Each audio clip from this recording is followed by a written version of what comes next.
Gitni o'rnatish va sozlashga bag'ishlangan praktik darslarimizni boshlaymiz.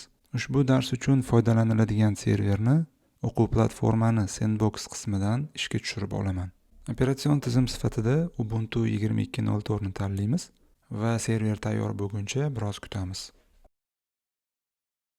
Ubuntu 22.04 serverimiz ishga tayyor.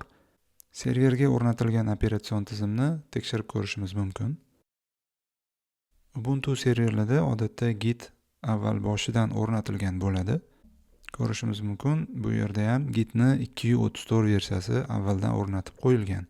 Gitni o'rnatishni amalda ko'rsatish maqsadida bu serverga o'rnatilgan Gitni o'chirib tashlaymiz.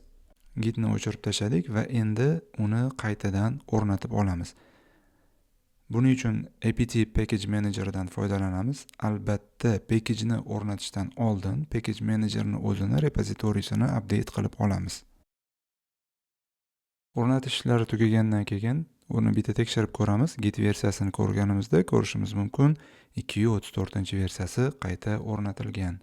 Gitni serverimizga muvaffaqiyatli o'rnatib olganimizdan keyin uni talab etilgan konfiguratsiyalarini o'rnatishni boshlaymiz.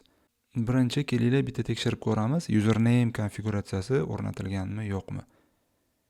Ko'rishimiz mumkin, username konfiguratsiyasi hech qanaqa qiymat qaytarmadi, ya'ni hali qiymat o'rnatilmagan. Username konfiguratsiyasini o'rnatish uchun xuddi shu oldingi ishlatgan komandamizni davomiga o'rnatmoqchi bo'lgan qiymatimizni beramiz, shuni o'zi yetarli bo'ladi. Qolgan konfiguratsiyalarni ham o'rnatib chiqamiz.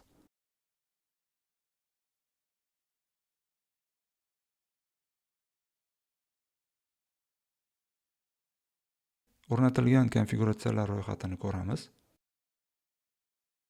Username konfiguratsiyasini system levelda o'rnatishga harakat qilamiz.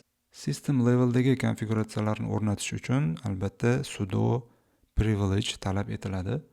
Global konfiguratsiyadan farqli ravishda system leveldagi usernameni biz boshqacha nomlaymiz. Endi konfiguratsiyalar ro'yxatini ko'radigan bo'lsak, username bizda ikkita qiymat qaytardi.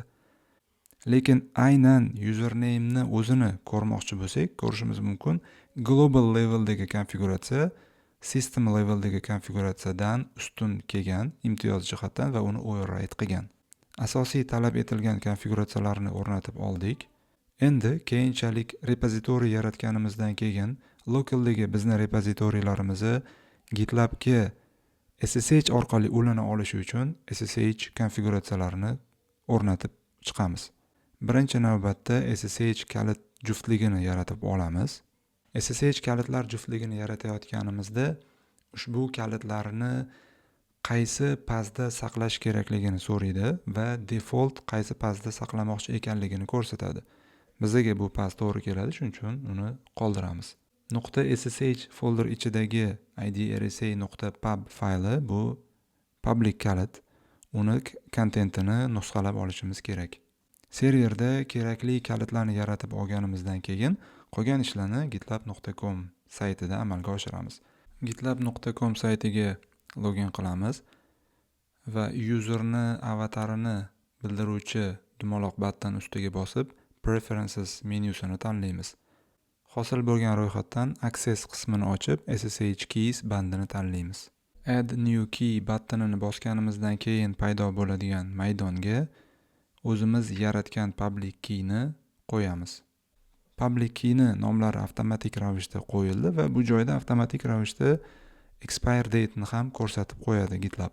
Xohlasak uni ham o'zgartiramiz va add key buttonni bosamiz. Ko'rishimiz mumkinki, public keyimiz gitlab.com saytiga qo'shildi. Endi serverga o'tib, SSH orqali GitLabga connection bor yoki yo'qligini tekshirib olamiz. SSH komandani bu qaytargan output'i SSH connection muvaffaqiyatli o'rnatilganligini bildiradi. Bugungi praktik darsimiz shulardan iborat edi. Keyingi darslarda ko'rishguncha